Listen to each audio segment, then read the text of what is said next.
Welcome to Dare a New Belief, a place to discover what is possible for your life after the loss of a loved one, and where you will find inspiration, insight, support, and love, and hopefully a bit of laughter to help you through your day. Now, here's your host, Nada Hogan.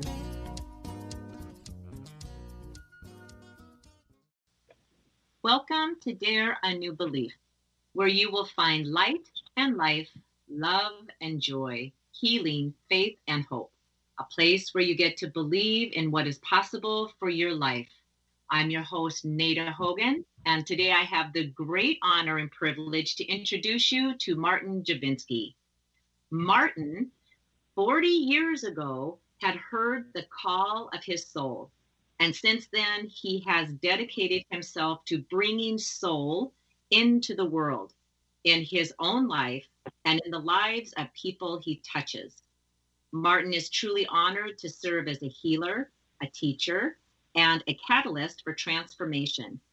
For 30 years, he was a massage therapist, a licensed acupuncturist, and a psycho-spiritual healer. And for the last 15 years, he has been on faculty at Northwestern Health Sciences University in Bloomington, Minnesota, helping to prepare other fortunate souls to enter the healing profession. Martin is a husband, father, friend, and a family member. And today he lives his mission by serving as a transformational healer, teacher, speaker, writer, and life coach. And he continues to explore what it means to be a spiritual being having a human experience. Welcome, my friend, Martin. Thank you, Nada. Happy to be here. I'm so glad that you're happy to be here because I'm so honored to have you here with me. Very grateful that you're here. So, yeah. Martin, these 30 minutes go by super quick, so I'm just going to dive in, and I want to ask you some questions. And the first one I want to ask you is, I introduced you as someone who is a spiritual being having a human experience. And can you tell us what that means? Yes. Being a spiritual being is having a human experience. As I go on in life, more and more I identify myself as a soul. I am a soul. I am an infinite soul having a human experience. Right? So as a human being, we have different sides to our nature, and being here on Earth, we tend to identify with our bodies and our human lives, and we forget about our spiritual nature, which it's normal. And so through all the work that I've done over the years, more and more I identify myself as a soul having a temporary human experience. Yes, I love it. I love it. Yes. So I also know that you have spent much of your life as a healer. Would you talk a little bit about that and what it means to heal and what healing is to you? Yes. So, like you said in the introduction, I started my healing career as a massage therapist. I actually started when I was a boy. I used to give friends and family members little massages, and I think I was born with healing energy. And then in my 30s, I made it a career, and I became a massage therapist, and I had lots of training in different healing modalities. And then I got training in psycho-spiritual healing and then acupuncture, and now life coach, and it's all healing. And when I write, it's healing. And what healing means to me, so the root of the word healing is whole, right? Is wholeness.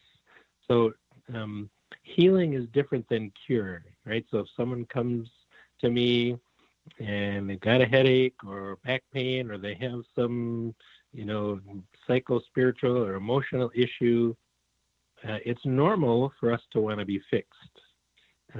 But being fixed is not always necessarily healing. We're not necessarily getting at the root of the problem. So to be So healing to me is bringing a person back to a sense of their own wholeness. And again, wholeness is understanding the full breadth of who we are. We are body, mind, and spirit. And we're all one.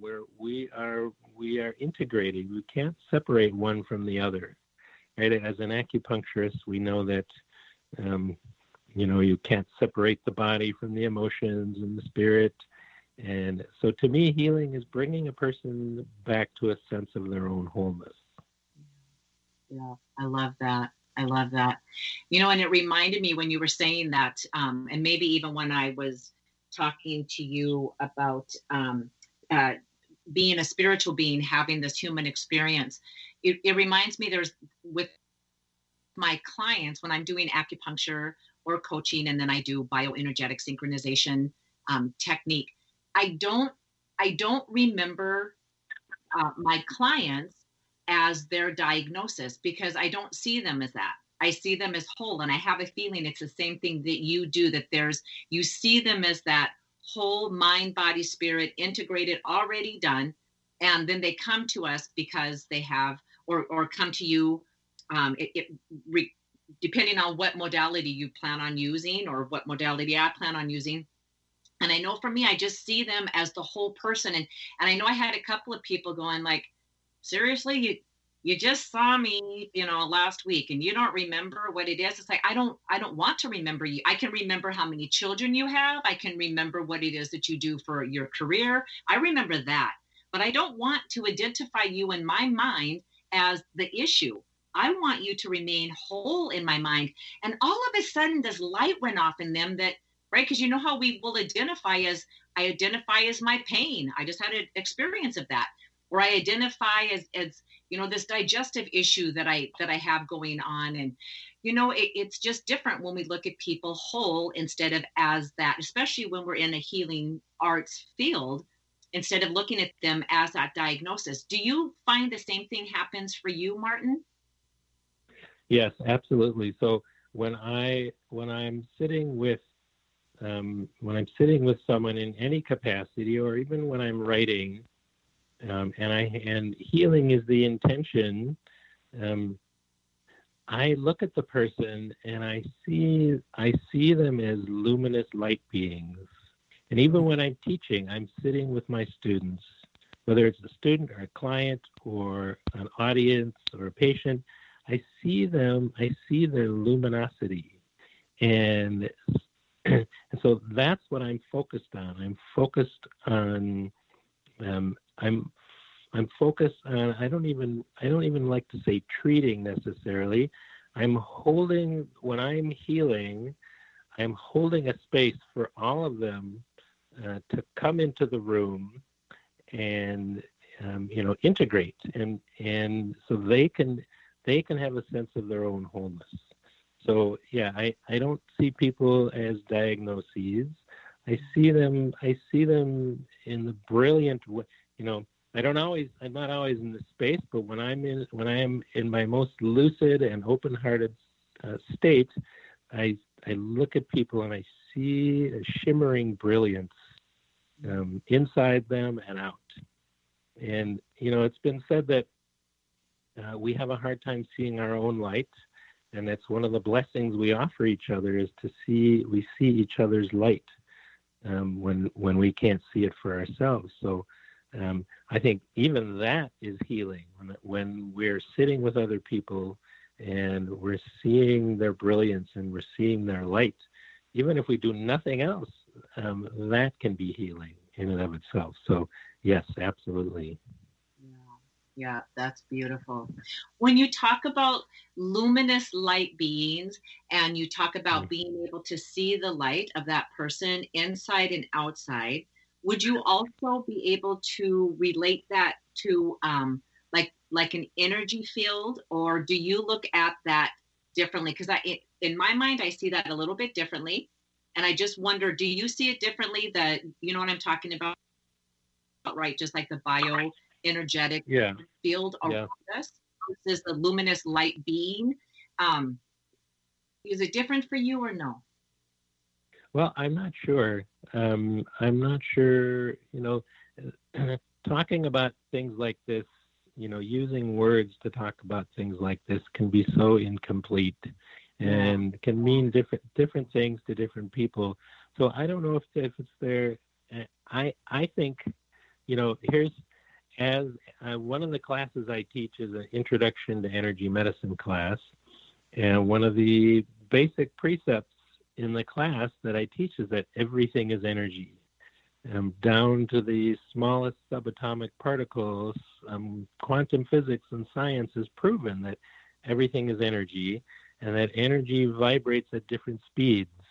And when it vibrates slower, it becomes our bodies, and when it vibrates faster, it becomes light and subtle energy and spiritual energy, and that we can't perceive with our five senses.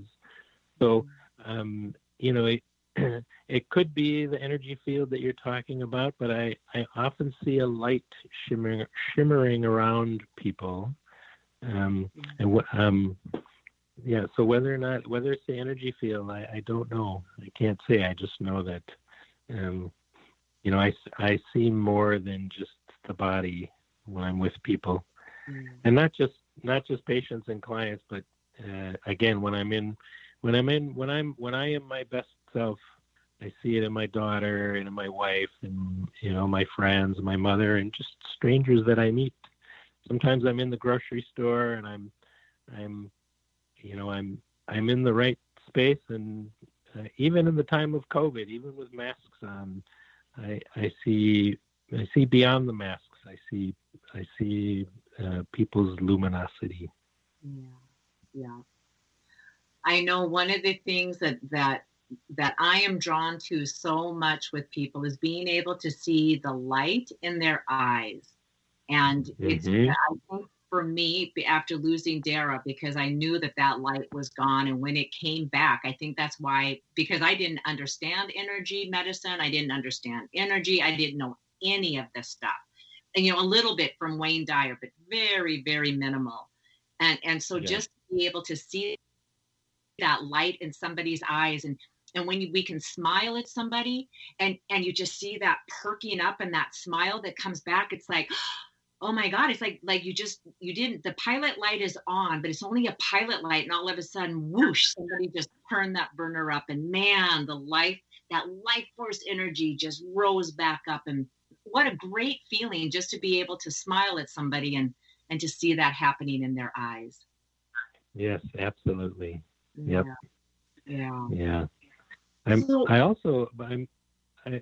moved to say, if I may, I think we're talking about people as spiritual beings, and we're talking about people are brilliance and light.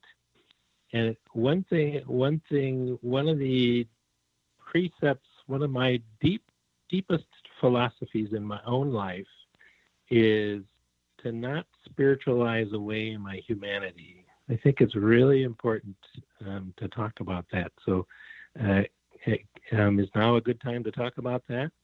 Get right into it. Yes, it is. I love it. Yeah. Yes. So I think it's really easy for us as human beings, especially those of us on a spiritual path, who are moving towards the light, and we have meditation practices, and we do yoga, we have a desire to elevate ourselves and raise our consciousness. It's easy for those of us on the path to ignore our basic humanity and all the things that exist in the shadow, like so. Carl Jung was a student of Sigmund Freud, and so he coined the term the human shadow. And there's so much spiritual material in the human shadow. It's a repository of so much life force and so much energy, and it's the parts of us that get split off from childhood